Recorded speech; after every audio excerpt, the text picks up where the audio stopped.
Hey Hooper, it's Deanne Love here, and we are in part 4 of a series called Creating Combos. We are using the combo cards developed by Anna, hooptherapist.com, who is a Hoop Love coach. If you want to be a Hoop Love coach too, then you could go to hooplovecoaching.com. Check out all the links below so that you can get yourself a deck of these cards because they are rad and they're an awesome way to amp up your creativity. What we're doing in this series is I'm picking the first 5 cards off this shuffled deck, then I break down the moves for you and then we flow them together. And then to amp up your creativity even more, what you're going to do is take these 5 moves and turn them into your own sequence or your own combination, and let me know that combination down below in the comments. Yes, more and more creativity and freedom and flow inside our hoop. So let's see what 5 tricks we are doing in order this week. Behind the back, we did that last week.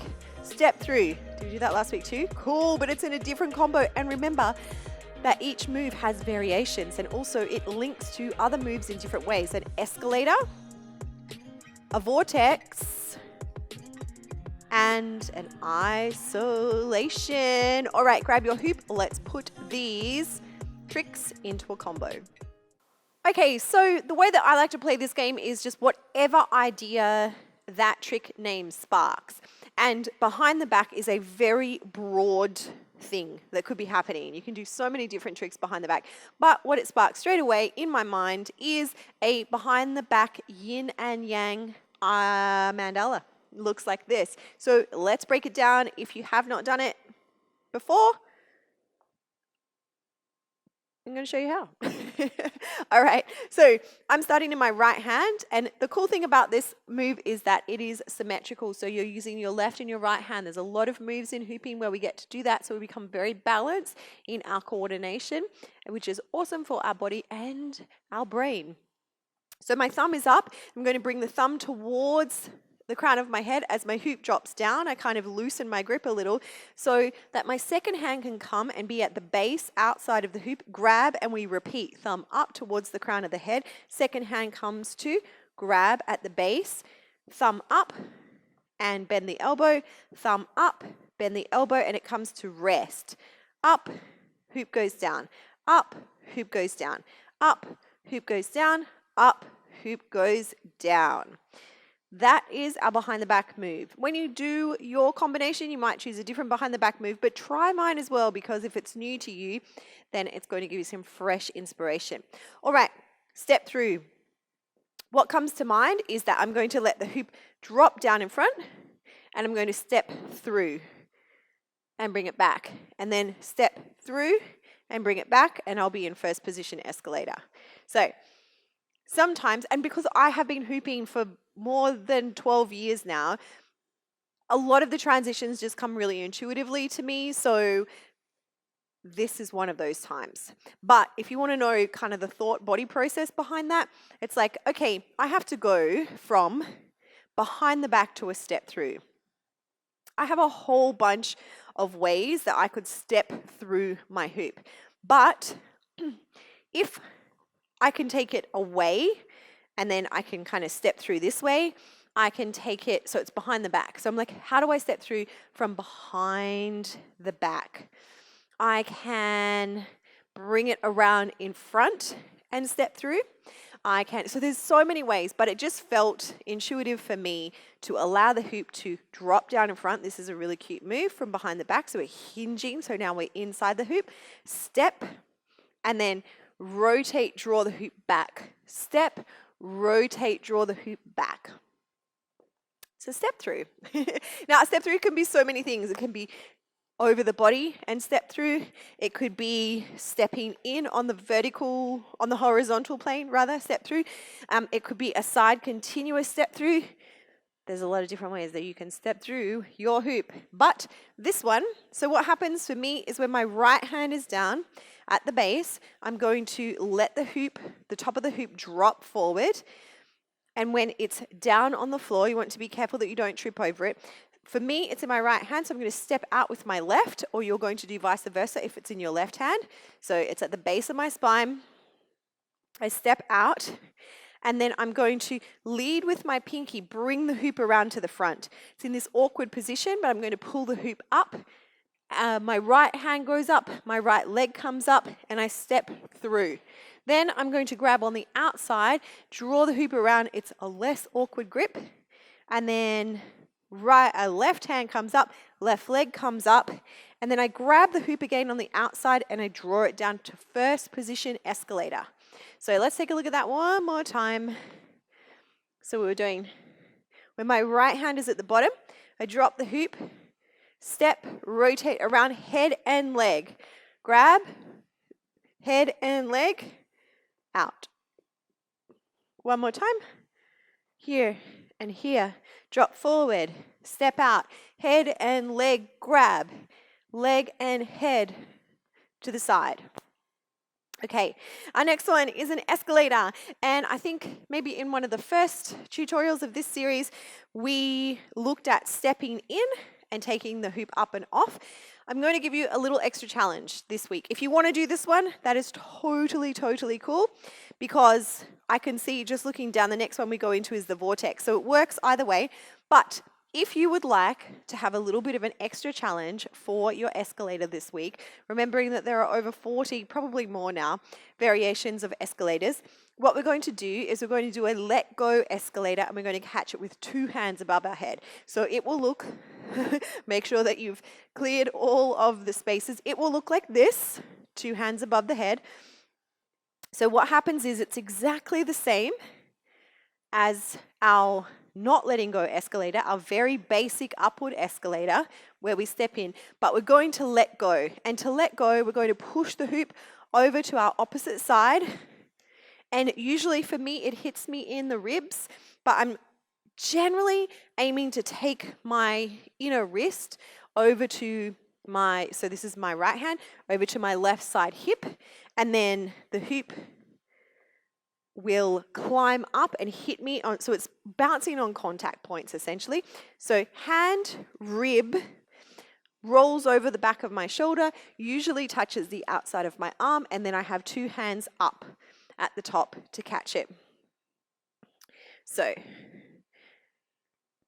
it can be a fun move. What might happen if you don't take your hands up at the right time, or up high enough, or at the right angle, then your arms are over here, or they're too slow, the hoop can just fly away. So you're going to, it's like a body roll. You're trying to find enough momentum that it goes up. So if it's just not enough, it's kind of like, oh, it's not working. If it's too much, you might be reaching and trying to catch it. So one of the most important points with letting go, apart from the pace, the energy of it, is making sure that your body is in alignment. If you're kind of crouching over or your arms are out, then it's going to hit different parts. So imagine that as soon as you let go of your hoop, let go, reach up. Cool? Okay, have a little go of that one. And let go, reach up. Now notice, actually that was a really good example. Because I didn't reach my arms long, I stuck my elbow out like this, the hoop hit my elbow, and then I had to quickly grab it. So that will happen in flow though. That is part of really getting to know and being coordinated with your hoop, that it's not always perfect, especially when you're just moving and dancing around. So you're getting used to those contact points, perfect, those contact points, and making sure that your body is quickly in the position so the hoop can touch and bounce from one point to the next. And in that example, my arms were down. I was like just having a chat to you.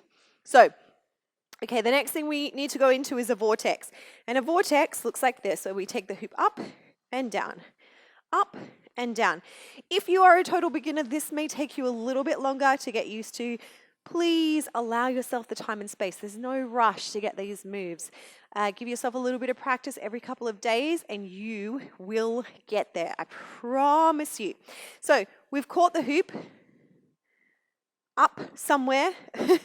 And what we're going to do is we're going to rotate out in front. We're going to take the second hand, for me that's my left hand, on the inside, palm facing your head, and then you take your hand down behind you, you're inside your hoop, wrist towards your booty, and then you're going to alternate hands. So pointer finger and thumb to pinky, up and off, out in front, pointer finger and thumb to pinky, down and on, up and off, change hands, down and on, change hands. Now, I know that I make this look easy, but I have been practicing it for a very long time. So some things that are going to happen is the hoop is going to lag and drag, and you won't have any momentum. And the way to fix that is to drop it really low and take it really high. Drop it really low and take it really high. A lot of hoopers try to kind of work the vortex in a very short distance, and that doesn't give the hoop any momentum. Also, it's in a really awkward position. So drop it as low as you can. Change hands. So if it's your left hand, your wrist is facing towards you. Your right hand, wrist will face away. Right hand comes up, wrist facing away, wrist facing towards. Down, change. Down, change. Down, change. Down. And notice that I'm turning in a circle. And you don't have to go super fast. Another thing that can happen is when you bring the hoop up, your arm goes out instead of straight up. So reach high, and to reach high, we open up through the hip, the ribs, the armpit, the extension of the arm all the way up. Another thing that can happen is that you just don't take your arm into fullest extension. So the hoop is just kind of going around your head. So go really high, really low, and breathe. Inhale, exhale. Inhale, exhale. maybe that's too fast. You can inhale and exhale on the next lift. So just kind of find a rhythm that works for you. All right, so we went from escalator catch, rotate the hoop out, change hands, down and up, down and up. The next thing is an isolation. Now most isolations, most are in this front plane, but we're going to mix it up. It's whatever comes to mind. For me, we're going to do an isolation down. So to do that, we're going to come down and onto the body.